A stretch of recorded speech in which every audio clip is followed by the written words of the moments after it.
Друзья, добро пожаловать в страну, в которой 95% населения едят руками, без приборов. Добро пожаловать в Бангладеш. Всю ночь я ехал на автобусе, на слипер-басе. Это спящие места из Даки. И в 4:30 я был уже на Кокс-базаре. Кокс-базар чем знаменит? Это прежде всего морепродукты, самый большой и длинный пляж. И язык, который отличается от другой части Бангладеша. То есть местные не особо друг друга понимают. Взяли мы местного проводника и отправляемся в сторону моря. Запах рыбы чувствуется здесь везде. Здесь все пропитано этим ароматом.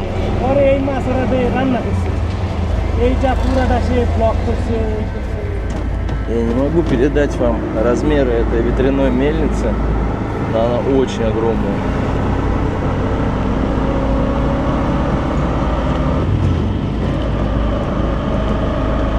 Здесь их очень много.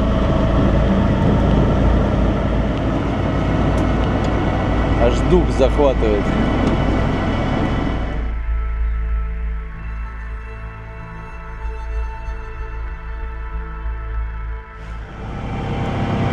В этой части все добывают соль. Соль, она везде. Здесь такой запах стоит. Это просто ужас. Смрад какой-то. Запах тухлой соленой рыбы. Кишков. Next time. Okay? Здесь, мне кажется, люди пропитаны этим запахом. Я читал какую-то статью, если человек больше месяца работает, неприятных запахов, кожа начинает впитывать в себя все это дело. В общем, тухлая рыба, яйца, зловоние, разлагающаяся собака, сюда добавить немножко чеснока. Это все здесь. Здесь корабли как будто из сказок. Из-за языкового барьера у нас иногда возникают сложности. Но язык жестов еще никто не отменял. Эмоции, жесты. Здесь такая же тема, как и в Афганистане. Когда едешь по дороге, например, если лежачий полицейский, то значит где-то рядом находится мечеть. Если канат кинули толстый на асфальте, такая же история. Жалко, что камера не передает ароматы. Я думаю, половина из вас бы сейчас обделали диваны. Начинается время сбора риса. Не так много его, но уже видно его. Сушат, просеивают. Здесь все чем-то заняты, все работают. Нет такого, что кто-то будет прожигать бесплатно дни. все должны работать. Вот мы, наверное, и на месте. Это он просто носит соль, а у него икры, как будто он становую тягу по 200 килограмм. Каждый час поднимает. У них крепкие ноги. С ними лучше не биться. Так, мы сейчас заходим на соляные карты. Салам алейкум. Представьте себе, если у вас есть ранка, постоянно находиться в соли. В общем, соль выпаривается. Все просто. Несложный метод. Делаются вот такие карты. Стелится целлофан. Наливается вода. Вода выпаривается, остается соль. Соль собирается в кучи и перетаскивается. Работа простая, но тяжелая. Нужно работать физически. Работа тяжелая.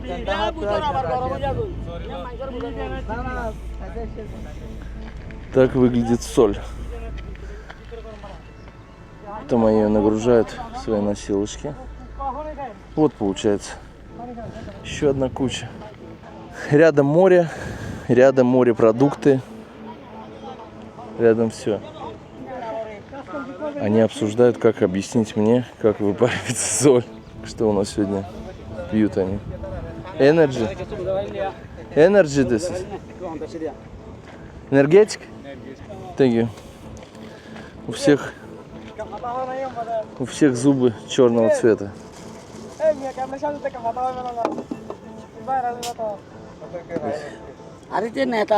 How much one day?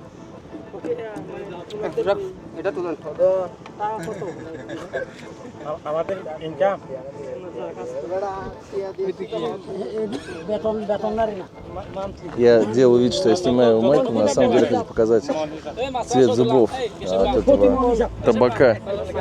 Depends on production. Depends on how much they can collect. It's depends on production. Like 20,000, 30,000 per month. 1200-1300 така в день они зарабатывают. Все зависит от того, сколько перенесли, сколько собрали. Энергетик с таким наслаждением пьют, я же сам его захотел. Так выглядят носилки. 2 корзины. Ствол бамбука пополам. Все. Килограмм, я так думаю, 40 здесь. В 2. Как сказал мой друг, next place. Идем на следующее место. Дядька за булкой и с энергетиком.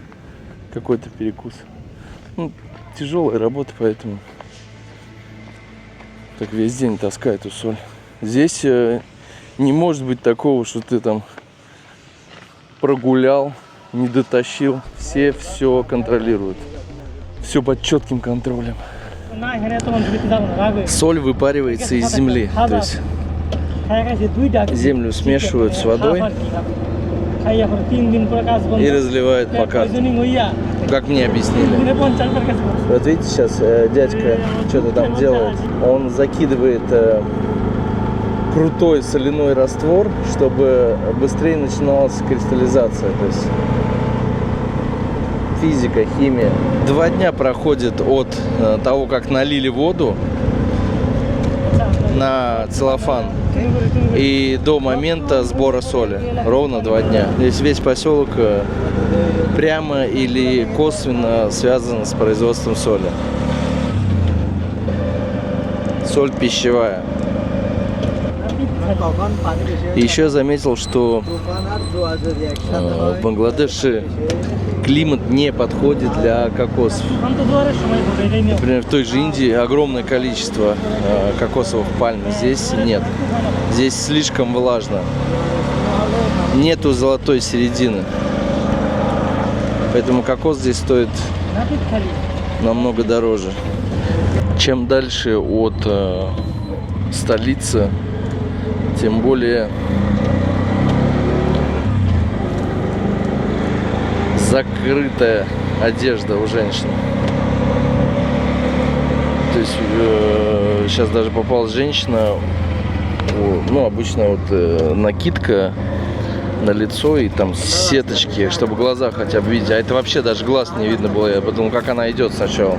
Но скорее всего это что-то немножко прозрачное, но это постоянно глаз напрягается, пытаться увидеть ту же улицу. Ну, наверное, так удобно. Ну а мы пока кружим по местной деревне. Как объяснили местные, эта дорога очень опасная в зимний сезон, потому что здесь стоит сильный туман и гололед. Хотя я спрашиваю, откуда гололед, если здесь вода соленая. Ну, каким-то образом, в общем, он образовывается. Здесь очень и очень много аварий. В туман люди бьются. Постоянно идет грузовой транспорт и рикши. Ну, естественно, понятно, кто в этой ситуации больше страдает. В общем, адская дорога они ее называют. А так выгляжу я.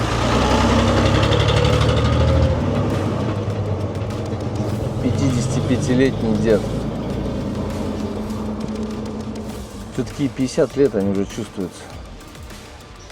Я сначала думал, 50 лет это так. Уже начинаешь ощущать на себе. И уже и бегать тяжело становится по 20 километров. И отжиматься по 70 раз тяжело за раз. Годы свои берут. Веселый, приветливый парень. Пока у них перекур, я вам покажу, как выглядит рикша местная.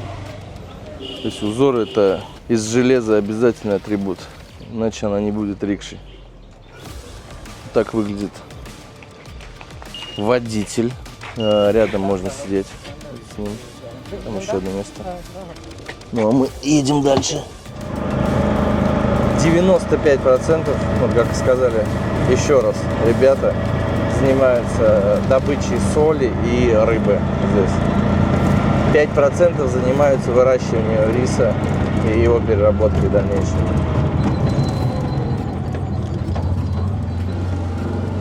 И один Денис только ходит здесь с камерой в данный момент. Самая сложная работа это не таскать соль, а делать вот эти карты. Что нужно уметь и иметь некий профессионализм, потому что ее нужно сделать аккуратненько, потом с помощью катка выровнять все это дело, чтобы после того, как покладется целлофан, все было ровненько, уровень воды должен быть одинаковый. Все делается на глаз, но все делается очень ровно. Вот те самые 5%. Рис это как мука в России. Это вместо хлеба. Стратегически важный продукт. Какой-то апокалипсис. Дойдем до рабочих, которые там трудятся изо дня в день находиться в соли. Ничего себе, здесь какие ракушки попадаются. Я заметил одно, то что когда я нахожусь или в Индии, или в Бангладеше, или в Пакистане, я перестаю считать время. Здесь у меня какие-то другие ценности жизненные становятся.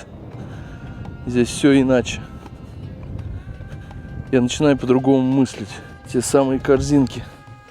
Салам алейкум. Идет подготовка карты. По факту, если все это делается босиком, вы сами догадались, что мы частички ног пробуем, когда солим пищу. Как говорится, каждый счастлив по-своему. То есть, что для меня дико и неприемлемо, для других это может быть отлично. У каждого свои ценности. Кто-то находит свою отраду, может быть, в религии. Поэтому просто нужно смотреть. Здесь находится соль. И много соли. 5-6 километров в любую сторону. Везде добычи соли. Я не знаю почему, но здесь очень жарко. Заметили, когда вода закипать начинает, чтобы быстрее она закипела, кидаешь, например, соль, и она прям в считанные секунды начинает кипеть. Здесь, наверное, немножко другой процесс, но может быть все-таки это связано с солью, потому что там было попрохладнее. Здесь прям тяжко. Здесь уже больше народу, больше соли. Скоро, наверное, будет цех по переработке и отправке. Всегда хотел подойти к этому дереву. Напоминает азиатский, среднеазиатский чинор. Вот он также скидывает кожуру, смотрите. То есть она выгорает. Очень хорошее горючее средство, как береста береза. Бангладешский друг говорит, очень жарко. Так, ну, мы увидели метрах в 150 от нас много соли. И мужики ее перетаскивают. Сейчас нам нужно подойти к ним туда. Вот идет процесс кристаллизации соли. Вот она. 2 дня и соль готова. Ну и потом, естественно, очищают.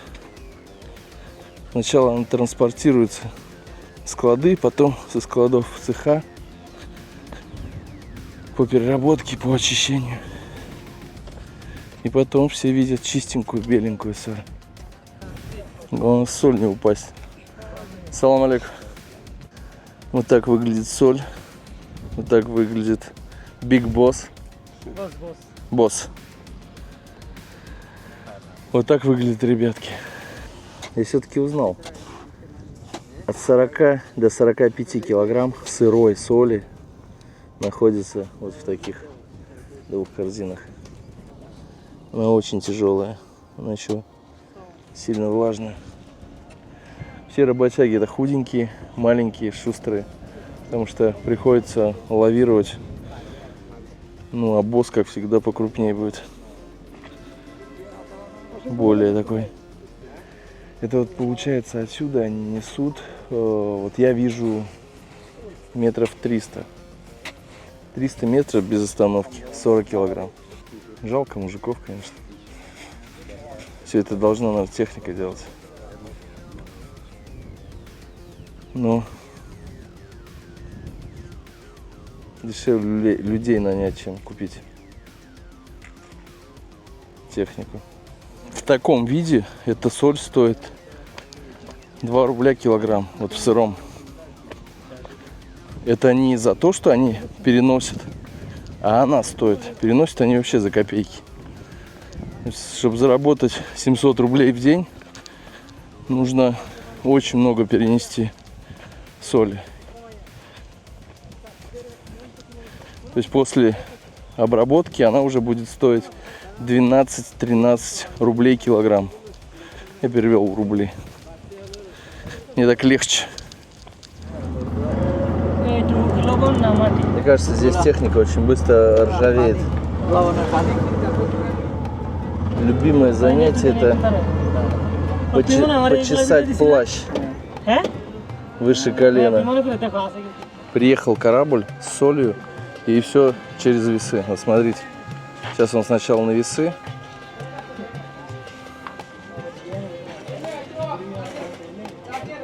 Ну вот в нем самом 50 килограмм. Он 50 на себе тащит.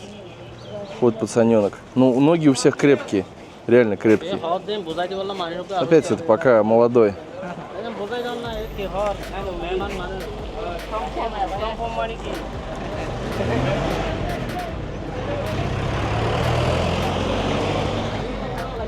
Корабль аж наклонило.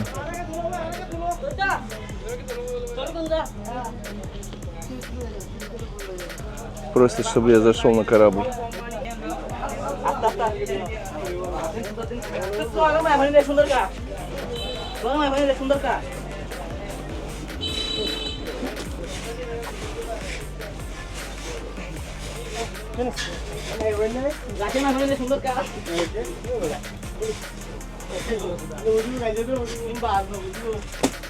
Я не знаю, сколько тонн такой корабль привозит, но привозит очень много. То есть они почти целиком груженные приплывают.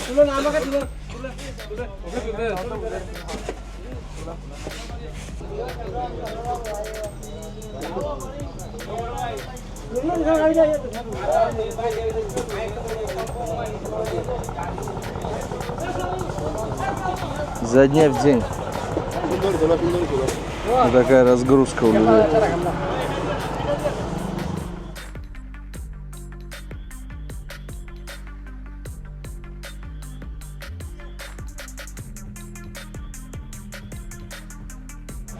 Соль после весов приносит в этот цех.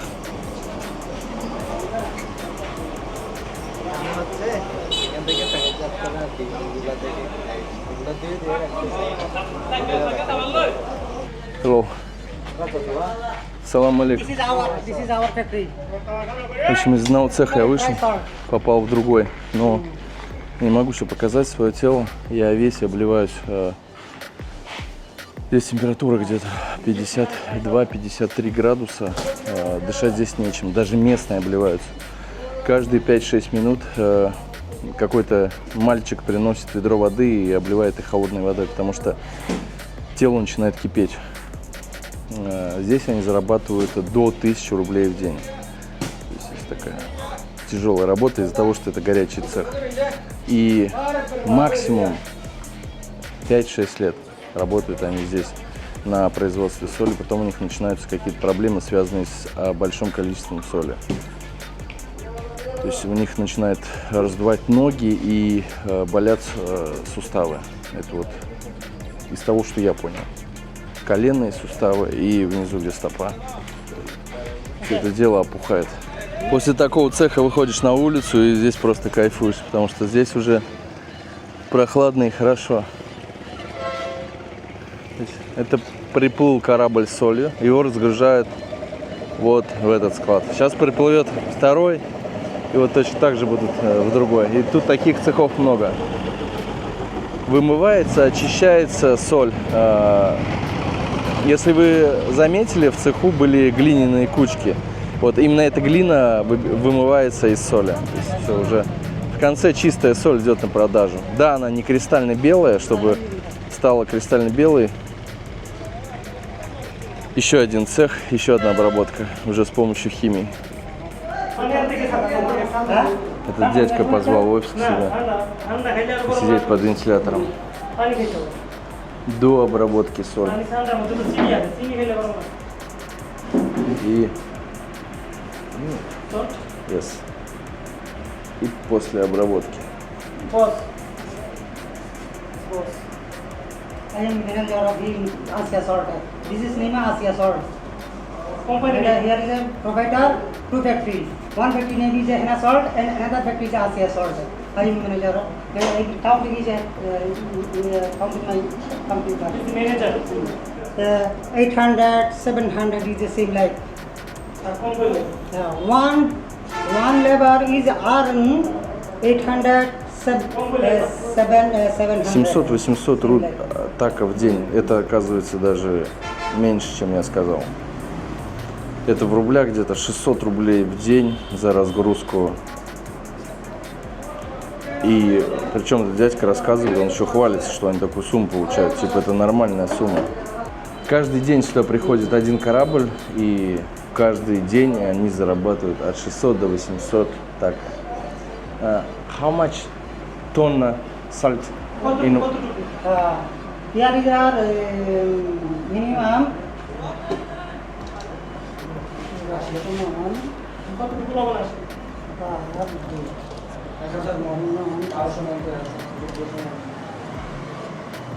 Now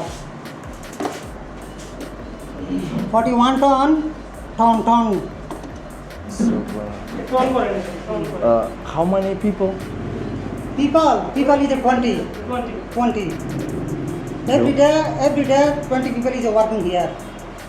Каждый день 41 тонну разгружает 20 человек. То есть получается на одного человека по 2 тонны. На второй день бы меня здесь где-нибудь прикопали в этой соли после такой работы. Каждый день 2 тонны. В месяц 60 тонн. Ну, по ним видно, они как будто сделаны из стали все. Ну, одни жилы. Таким людям можно есть любую еду, он ее просто переваривает. Любую. Калорийная, некалорийная. Метаболизм бешеный. Традиция такая. И есть банан. Здесь бананы какие-то другие. После разговора с местными.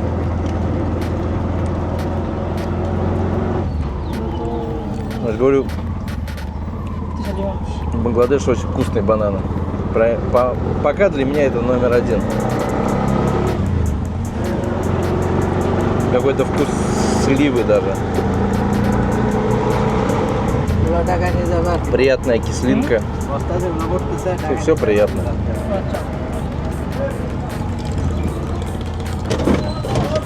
Когда я начал спрашивать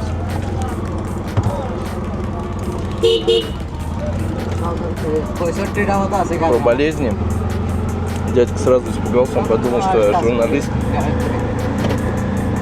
А у меня на переводчике с бенгальского пишет, типа до 5 поколений работают здесь. А сначала один сказал максимум 5 лет, а этот дядька говорит до 20 лет, у них со здоровьем все хорошо. Они не болеют, потому что они работают. Ну, я в это не верю, потому что износ идет жесткий суставов. Уже в конце потом сказал, что проблема с ногами, вот именно ниже колена, где сустав, и с кожей. Кожа слезает от соли. Всех все устраивает, все отлично, все хорошо. Добыча соли. Единственное, я не понял, это сколько тонн привозит один корабль. Или один корабль 40 тонн привозит, или их несколько. Но то, что он много привозит, это, скорее всего, один привозит. Потому что, что такое 40 тонн соли, она тяжелая.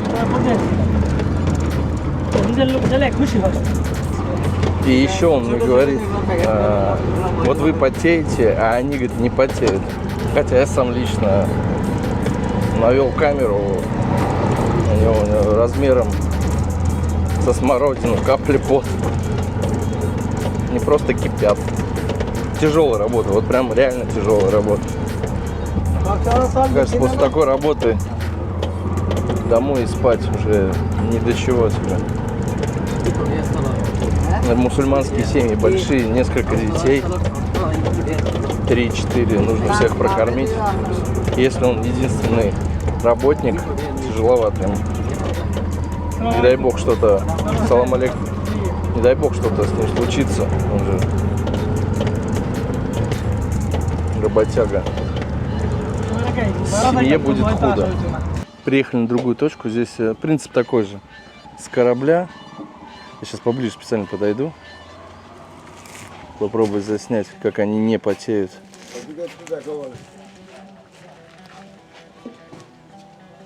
Также взвешивают и туда. Там цех такой же, как мы посещали. Только он пока еще не работает. Они пока затаскивают соль. Некоторые очень внимательно рассматривают. Рядок. Мужика аж ноги колесом. Постоянной работы.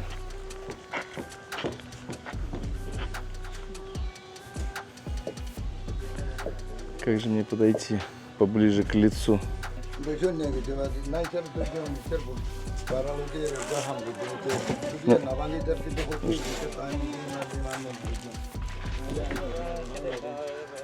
Вот идет пацан, который, можно сказать, обтекает. С него течет.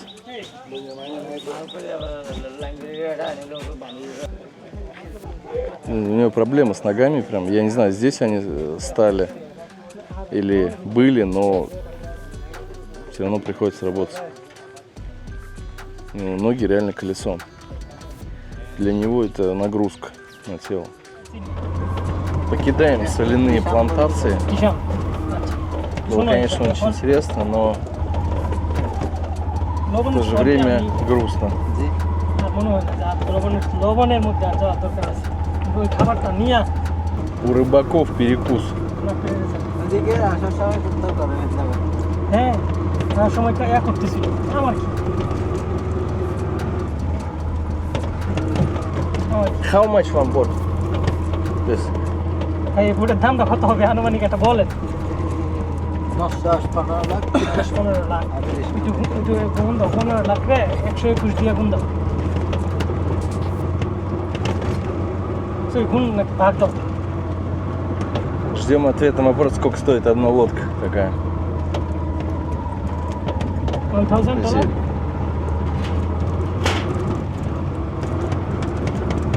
$1,000? За $1000 можно купить такую лодку новую. small one $1,000 Small. This small? small Вот такая вот $1000. Это на самом деле это копейки. $1000 стоит хорошая резиновая лодка. Как понять, хорошая даже. Так. Плюс-минус хорошая. Человек на 5. А сколько здесь все обесценено? ভাই ভাই তো মুখ্যম সময় ছিল কারা কারা বুঝাতে তখন সুন্দর কাজ করতেছিল করে ফেলতে পারে। এখন গরমের মধ্যে কাজ নাও করতে পারে। হ্যাঁ এখন তো নাও করতে পারে Здесь сотни таких складов, পরে ঠান্ডার সময় করতে сотни предприятий. По дороге нам попался еще один цех, где уже последняя стадия, где упаковывают соль в пакеты, и дальше она попадает на полки магазинов.